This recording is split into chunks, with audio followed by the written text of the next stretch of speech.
ఇవాళ బాగా ప్రమాదకరంగా తయారైంది ఏంటంటే డ్రగ్ మాఫియా. నా యుద్ధం అంతా డ్రగ్ మాఫియా మీద. ఒక విష సర్కిల్లోకి నెట్టేస్తున్నారు. సిలబస్లను డామినేట్ చేస్తున్నారు, మెడికల్ ఎడ్యుకేషన్ను డామినేట్ చేస్తున్నారు, నియంత్రిస్తున్నారు. ఒక ఎగ్జాంపుల్ చెప్తాను. ఇది మొత్తం ప్రపంచవ్యాప్తంగా, నాట్ ఓన్లీ తెలంగాణ. విజన్ అన్నప్పుడు గ్లోబల్ విజన్ ఉంది నాకు. ఒక తెలంగాణ, ఆంధ్ర లేకుంటే ఇండియా విజన్ కాదు అది.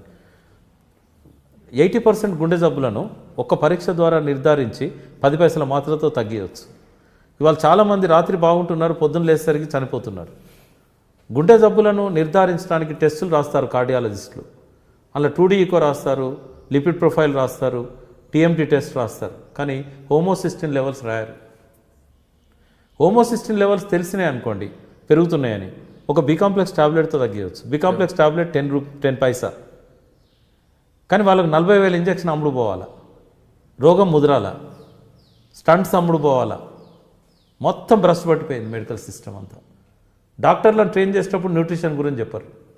Prevention is better than cure అంటారు, కానీ దాని గురించి ఎవరు చెప్పరు. ప్రివెన్షన్ గురించి నేషనల్ ఇన్స్టిట్యూట్ ఆఫ్ న్యూట్రిషన్ హైదరాబాద్లో ఉంది. వారానికి ఒకసారి నేను పోతా. అక్కడ వాళ్ళకు కూడా చాలా బేసిక్ నాలెడ్జ్ ఉంటుంది తప్ప న్యూట్రిషన్లో ఒక మంచి నాలెడ్జ్ని వాళ్ళు కూడా తీసుకోలేకపోతున్నారు. వరల్డ్ హెల్త్ ఆర్గనైజేషన్ స్టాండర్డ్స్కును మన ఇండియన్ NIN స్టాండర్డ్స్కు చాలా తేడా ఉంది. వరల్డ్ హెల్త్ ఆర్గనైజేషన్ ఏం చెప్తుంది, ఈ ఇన్ఫెక్షన్స్ నుంచి మీరు బయటపడాలంటే 2000 మిల్లీగ్రాములు అంటే 2 గ్రాముల సి విటమిన్ తీసుకోవాలంటది. మన FSSAI వాళ్ళు 40 మిల్లీగ్రాముల కంటే ఎక్కువ ఉన్న సప్లిమెంట్స్ని కానీ ట్యాబ్లెట్స్ని కానీ బ్యాన్ చేశారు. 2000 మిల్లీగ్రాములు ఎక్కడ, 40 మిల్లీగ్రాములు ఎక్కడ? మరి ఇన్ఫెక్షన్స్ రాకుంటే ఎట్లుంటాయి?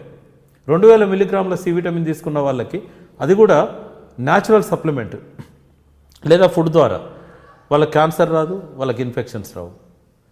నేను తీసుకుంటున్నా అంటే మళ్ళీ రావద్దు. గవర్నమెంట్ మీదే కాబట్టి ఆ మాఫియా మీద పూర్తిగా ఉక్కుపాదం మోపడానికి మీరు ఏమైనా గవర్నమెంట్ వైపు నుంచి గట్టి యాక్షన్ తీసుకోవచ్చు. దురదృష్టం ఏంటంటే ఇప్పుడు కేసీఆర్ గారు కూడా ఈ అలోపతి యశోద హాస్పిటల్ రావు గారు ఇచ్చిన ట్యాబ్లెట్సే వాడతారు. 2-3 సార్లు నేను అడిగా, మీరు ఆర్గానిక్ సప్లిమెంట్స్, మంచి న్యాచురల్ ఫుడ్ సప్లిమెంట్స్ తీసుకోండి, వీటితో సైడ్ ఎఫెక్ట్స్ వస్తాయి ఈ సప్లిమెంట్స్తోని అంటే నువ్వు డాక్టర్కి చెప్పు, డాక్టర్ చెప్పాలి కదా నాకు అన్నారు ఆయన. వాస్తవం, ఎందుకంటే నేను క్వాలిఫైడ్ కాదు, ఆయన డాక్టర్. సో సార్ అన్నాక నాకు అనిపించింది నేను ఎందుకు క్వాలిఫైడ్ కాకూడదని నేను డాక్టర్స్ దగ్గరికి ట్రైనింగ్కి పోయి 40 రోజులు ట్రైనింగ్ తీసుకొని 82% మార్కులు స్కోర్ చేసి పరీక్ష రాసి నేను సర్టిఫికేట్ తీసుకున్నాను న్యూట్రిషనిస్ట్గా. దాన్ని నేను ఇప్పుడు నా నాలెడ్జ్ని పెంచుకోవడానికి చాలా రీసెర్చ్ చేస్తున్నాను. నేను రీసెర్చ్ మ్యాగజైన్స్ అని నేను తెప్పించుకుంటాను. నేను అందులో తరో ఉన్నా న్యూట్రిషన్లో.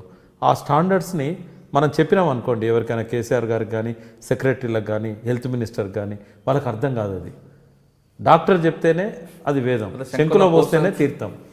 అంటే ప్రపంచవ్యాప్తంగా కూడా ఇప్పుడు ఈ హోమోసిస్టిన్ లెవెల్స్ మీద అమెరికాలో ఒక యూనివర్సిటీలో ఒక యంగ్ డాక్టర్, నేను డాక్టరేట్ డిగ్రీ కోసం, PhD కోసము రీసెర్చ్ నమోదు చేసుకున్నాడు.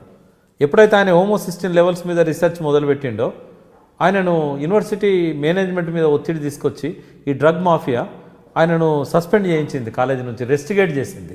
తెలంగాణ రాష్ట్రంలో డ్రగ్ మాఫియా ఆ స్మెల్ కానీ ఆ నీడ కానీ రాకుండా ఉండాలంటే ఏం చేస్తారు?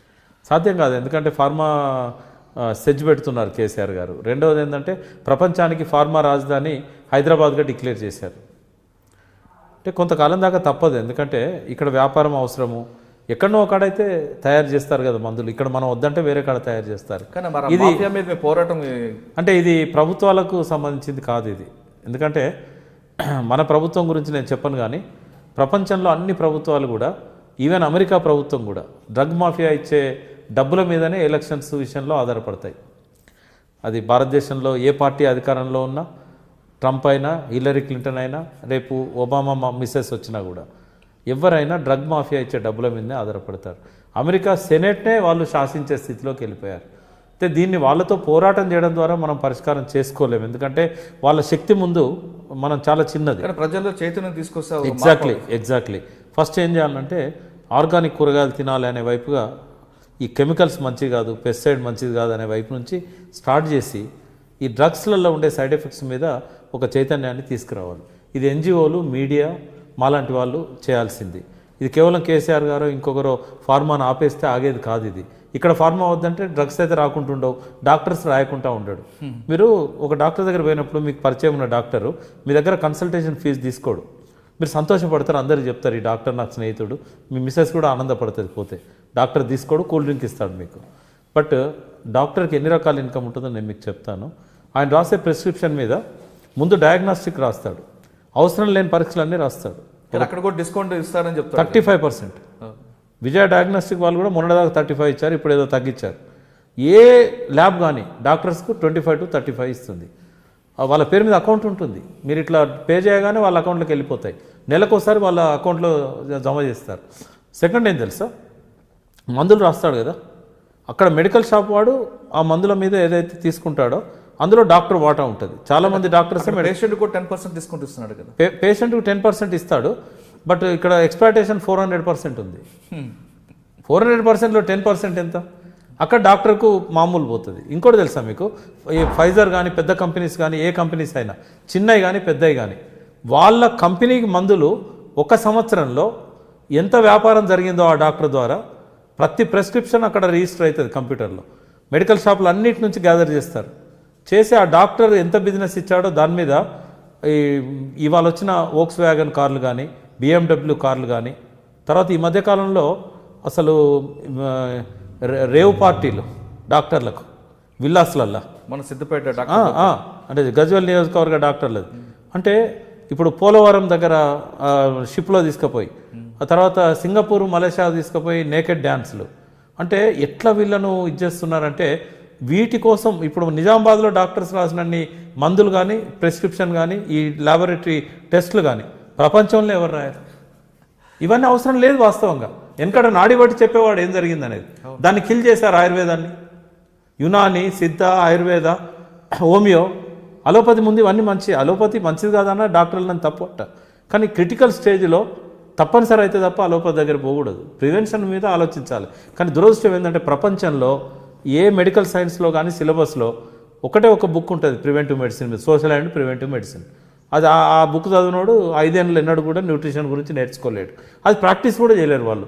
మీరు ఏ డాక్టర్ దగ్గర పోయి రోగం ఎందుకు వచ్చిందంటే చెప్పరు, ముందైతే ట్రీట్మెంట్ తీసుకోవా బాబు అంటారు. మళ్ళీ రావద్దంటే ఏం చేయాలంటే కూడా చెప్పరు. ఇది ఈ సమస్య ప్రపంచవ్యాప్తంగా ఉంది.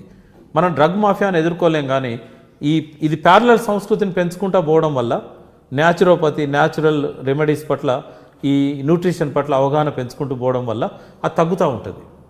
మనం పోరాడి గెలవలేం, వాళ్ళతో ఎలిమినేట్ చేస్తారు, మనుషులను కూడా ఎలిమినేట్ చేస్తారు. కాబట్టి ఈ పద్ధతిలో పోవాలనేది అది నా అల్టిమేట్